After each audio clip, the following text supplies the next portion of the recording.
महाराष्ट्र में बड़ी सियासी हलचल। उद्धव ठाकरे की पार्टी शिवसेना के एकनाथ शिंदे की बगावत।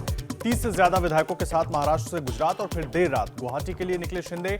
40 विधायकों के समर्थन का दावा कर रहे हैं एकनाथ शिंदे।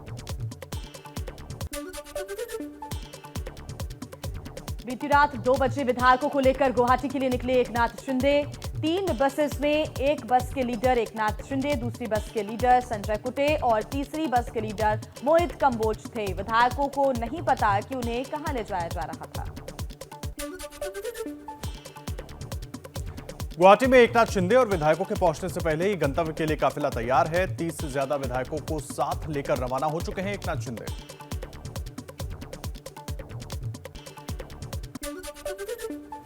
महाराष्ट्र के सीएम और शिवसेना प्रमुख उद्धव ठाकरे और एनसीपी प्रमुख शरद पवार के बीच आज हो सकती है मुलाकात। आज तकरीबन दोपहर 1 बजे महाराष्ट्र सरकार कैबिनेट की बैठक भी होगी। महाराष्ट्र में बगावत के बाद उद्धव की पहली तस्वीर सामने आई। शिवसेना की मीटिंग में हुई नारेबाजी। बगावत के खिलाफ जोश में दिखे शिवसेना कार्यकर्ता। बगावत के बाद पहली प्रतिक्रिया में बोले एकनाथ शिंदे, हम बाला साहेब के पक्के शिव सैनिक। उन्होंने हमें हिंदुत्व सिखाया, सत्ता के लिए हमने कभी धोखा नहीं दिया। सूरत में बागी एकनाथ शिंदे से मिले शिवसेना नेता नार्वेकर और फाटक। उद्धव ठाकरे ने दोनों को मनाने के लिए भेजा था। 1 घंटे तक चली चर्चा, लेकिन सूत्रों के मुताबिक एकनाथ शिंदे अपनी जिद पर अड़े हैं। एकनाथ शिंदे को मनाने के लिए उद्धव ठाकरे की पत्नी रश्मि ठाकरे ने फोन कर बात की। सूत्रों के अनुसार एकनाथ शिंदे अब भी नाराज हैं।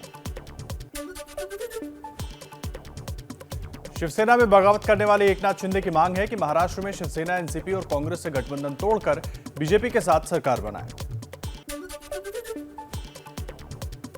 बगावत के बाद डैमेज कंट्रोल में जुटी हुई है शिवसेना। एकनाथ को मनाने की कोशिशें हैं जारी। बागी विधायकों से भी बातचीत कर रही है शिवसेना।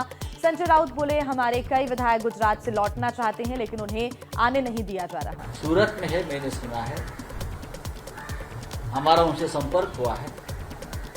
हमारे सब एमएलए वहाँ हैं। इसमें से बहुत से लोग जो वापस आना चाहते हैं, लेकिन उनको वापस आना नहीं दिया जा रहा। उनकी घेराबंदी की है। एबीपी न्यूज से एक्सक्लूसिव बातचीत में बोले शिवसेना नेता संजय राउत। कहा, एकनाथ शिंदे शायद बीजेपी के दबाव में झुक गए। सूरत में हमारे 2 विधायकों से मारपीट हुई। नितिन देशमुख को तो हार्ट अटैक आया।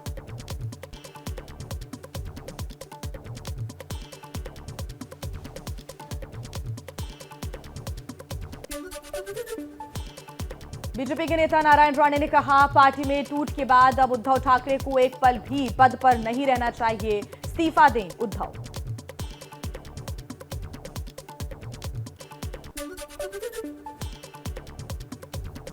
मुंबई में उठी सियासी तूफान के बीच दिल्ली में हलचल तेज हुई। गृह मंत्री अमित शाह पार्टी अध्यक्ष जेपी नड्डा से मिले। मुलाकात पर सियासी कयास जारी। महाराष्ट्र के पूर्व मुख्यमंत्री देवेंद्र फडणवीस भी दिल्ली आए। मुंबई में देर रात महाराष्ट्र के पूर्व सीएम देवेंद्र फडणवीस के घर हुई बीजेपी नेताओं की मीटिंग। दिल्ली में बैठक करने के बाद देर रात मुंबई पहुंच गए थे। बीजेपी एमएलए गिरीश महाजन ने देवेंद्र फडणवीस के घर हुई मीटिंग को लेकर कहा, अगर एकनाथ शिंदे ने अलग गुट बनाया तो बीजेपी देगी समर्थन।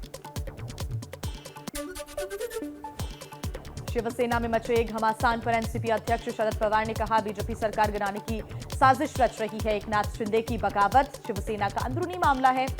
महाराष्ट्र में एनसीपी, कांग्रेस और शिवसेना के गठबंधन वाली सरकार है।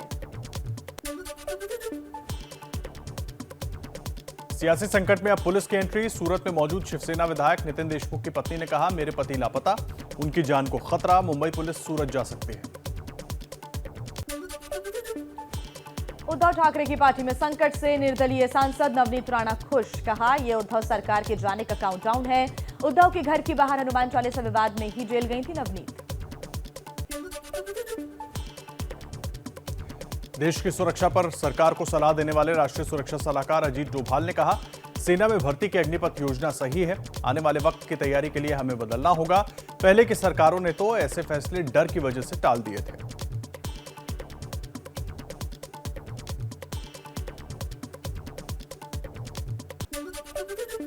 अग्निपथ योजना पर तीनों सेनाओं ने फिर की प्रेस कॉन्फ्रेंस। कहा, योजना में अब कोई बदलाव नहीं होगा। तीनों सेना प्रमुख ने पीएम मोदी से भी मुलाकात की। विश्व प्रसिद्ध धार्मिक गुरु श्री श्री रविशंकर ने सेना में भर्ती की सरकार की नई योजना अग्निपथ को दिया समर्थन। 4 साल के कम से कम ट्रेनिंग लेके अपने आप को मजबूत करके शारीरिक रूप से, मानसिक रूप से और देश की सेवा में लगोगे। सेना भर्ती योजना अग्निपथ पर हरियाणा के सांसद रामचंद्र जांगड़ा के बयान पर विवाद। सांसद रामचंद्र ने कहा, युवाओं को बलात्कार, नशे की लत से बचाने के लिए अग्निपथ जैसी योजनाओं की बहुत जरूरत है। नशे के आदी हो जाते हैं, विभिन्न जगह पर 1 मिनट में बलात्कार हो जाते हैं। 50,000 नौजवान भी सालाना संस्कारित होकर निकलेंगे तो देश के लिए वो बहुत बड़ी पूंजी होगी। अग्निपथ पर बिहार के नेता राम सूरत राय के बिगड़े बोल। कहा, आंदोलन के पीछे आतंकवादियों का है हाथ। आंदोलन के पीछे आतंकवादी हैं, आंदोलन के पीछे गुंडा है, आंदोलन के पीछे हमारे नौजवान जो बच्चे शुरुआत में किए थे उसको हायर कर लिया, हायर करके अब खाली गुंडे लोग भी लगे हुए। अग्निपथ योजना के खिलाफ हिंसा में बिहार पुलिस ने पटना में आरोपी गुरु रहमान के ठिकानों पर छापा मारा। कोचिंग संचालक गुरु रहमान पर छात्रों को भड़काने का आरोप है। गुरु रहमान ने कहा, मैं अहिंसा का पुजारी हूं। बीजेपी ने राष्ट्रपति चुनाव में चला आदिवासी और महिला कार्ड। राष्ट्रपति चुनाव के लिए एनडीए ने द्रौपदी मुर्मू को उम्मीदवार बनाया। द्रौपदी ने पीएम मोदी को धन्यवाद दिया। कहा, 25 जून को करा सकती है नामांकन। राहुल गांधी से कल फिर हुई प्रवर्तन निदेशालय की पूछताछ। नेशनल हेराल्ड में धांधली के केस में पहले भी 4 बार सवाल जवाब हो चुके हैं। आरोप है कि लोन देने के बहाने गलत तरीके से कंपनी का अधिग्रहण कर घोटाला किया गया। जांच के खिलाफ कांग्रेस ने विरोध प्रदर्शन किया। राहुल गांधी से पूछताछ के खिलाफ प्रदर्शन कर रहे कांग्रेस कार्यकर्ताओं और पुलिस के बीच झड़प। मार्च रोकने पर अलका लांबा का पुलिस से विवाद। बघेल सड़क पर बैठे कई कार्यकर्ता हिरासत में लिए गए। बोलो, निहत्थी तो है, अकेली है, ये सब खड़े हैं, मेरे से खतरा है, मेरे हाथ में बम है, AK-47 है, क्या है, बस बैठी हूँ, आराम से बैठी हूँ, गांधी के देश में शांतिपूर्ण तरीके से बैठी हूँ, हाथ बंधे हुए हैं, भारत माता की जय, जय जवान जय किसान। यूपी के रामपुर विधानसभा उपचुनाव के लिए योगी ने वोट डाला। कल रामपुर में होगा मतदान। लखनऊ में बन रहे कुत्तों के पार्क के बहाने समाजवादी पार्टी के अध्यक्ष अखिलेश यादव ने योगी सरकार पर साधा निशाना। कहा, कुत्तों के पार्क के लिए बजट कहां से आया। टीएमसी पार्टी के नेता यशवंत सिन्हा होंगे विपक्ष के राष्ट्रपति उम्मीदवार। एनसीपी अध्यक्ष शरद पवार के घर हुई बैठक के बाद ऐलान हुआ।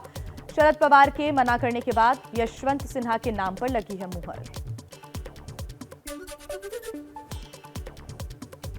दिल्ली में फिर आम आदमी पार्टी और बीजेपी की जंग। मनोज तिवारी ने अस्पताल बनाने में गड़बड़ी पर सिसोदिया के खिलाफ जांच की मांग की। डिप्टी सीएम ने कहा, बीजेपी और उपराज्यपाल मिलकर दिल्ली में काम रुकवाना चाहते हैं। आरजेडी विधायक अनंत सिंह को कोर्ट ने सुनाई 10 साल की सजा। AK-47 गन रखने के केस में दोषी हैं अनंत सिंह। साल 2019 में पुलिस ने अनंत के घर से हथियार भी पकड़े थे। छिन सकती है अनंत सिंह की विधायकी। केरल के सोना तस्करी केस की मुख्य आरोपी स्वप्ना सुरेश ने प्रधानमंत्री मोदी को लिखी चिट्ठी। पीएम से इस केस की सीबीआई जांच कराने की मांग की। सोना तस्करी केस में स्वप्ना ने केरल के मुख्यमंत्री पी विजयन पर भी गंभीर आरोप लगाए हैं। तब से सीएम का इस्तीफा मांग रही है बीजेपी। अंतर्राष्ट्रीय योग दिवस के मौके पर पीएम मोदी ने सुबह कर्नाटक में 15,000 लोगों के साथ योग किया। मैसूर पैलेस ग्राउंड में हुआ आयोजन। पीएम मोदी ने कहा, योग ने दुनिया को रोग से मुक्त किया। आज योग मानव मात्र को निरोग जीवन का विश्वास दे रहा है।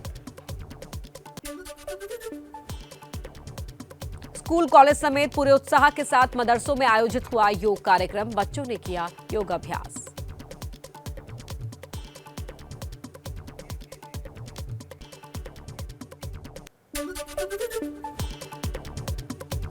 गुजरात में 105 साल की बुजुर्ग ने 100 मीटर रेस जीती। इस प्रतियोगिता में 85 साल से ज्यादा उम्र के ही लोग हिस्सा लेते हैं, लेकिन 105 साल की रमाबाई वहां अकेले ही पहुंची और फिर दौड़ लगाकर चैंपियनशिप अपने नाम की। मध्य प्रदेश पीएससी परीक्षा में पूछे गए सवाल पर बवाल। विवाद के बाद शिवराज सरकार ने की कार्रवाई। पूछा गया था कि क्या कश्मीर पाकिस्तान को सौंप देना चाहिए। यूपी के फतेहपुर में धर्म परिवर्तन का खेल कर रही कंपनी का पर्दाफाश। आरोप है कि एक प्राइवेट कंपनी लोगों को फंसाकर धर्म परिवर्तन करवाती थी। मुस्लिम धर्म अपनाने की ट्रेनिंग तक दी जाती थी। शिकायत के बाद कंपनी पर केस दर्ज।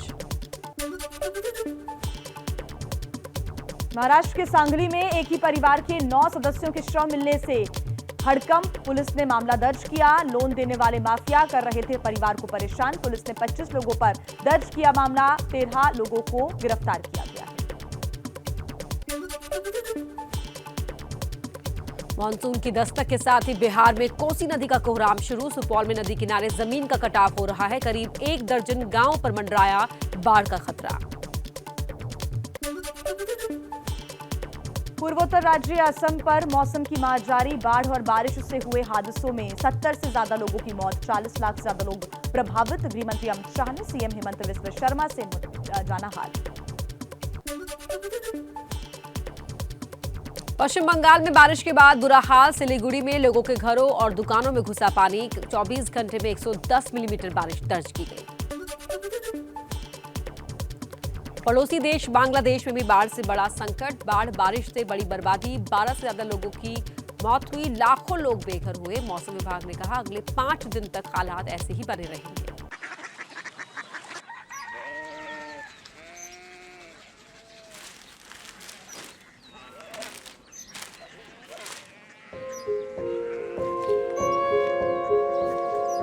बाबा बाबा कोरिया सिटी जानी ना।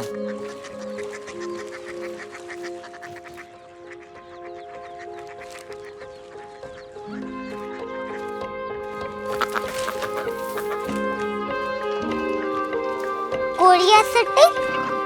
हाँ।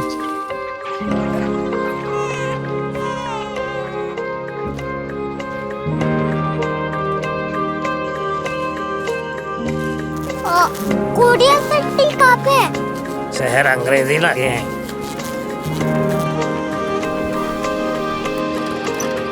Korea city.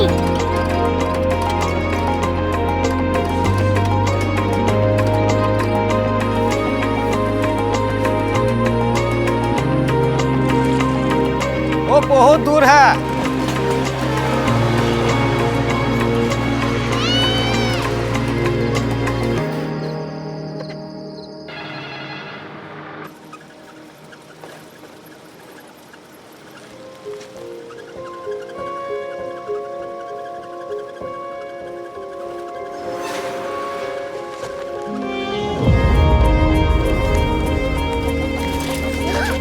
Korea city.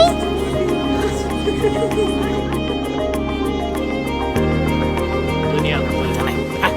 कुछ लोग बड़े होते हैं। कोरिया सिटी कहाँ है? प्रोफेसर साहब को पता होगा। हो ये छोटा वाला ग्लोब लगता है और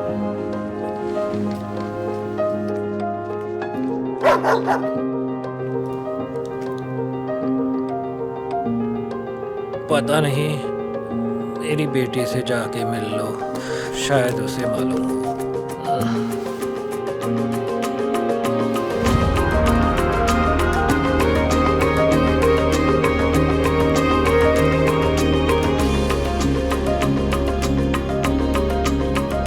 हाय, बाबा ने भेजा है। Come here. Korea city. Korea city नहीं, क्यूरियोसिटी। वो क्या? That's what brought you here? जो तुम्हें यहाँ तक ले आया। क्यूरियोसिटी।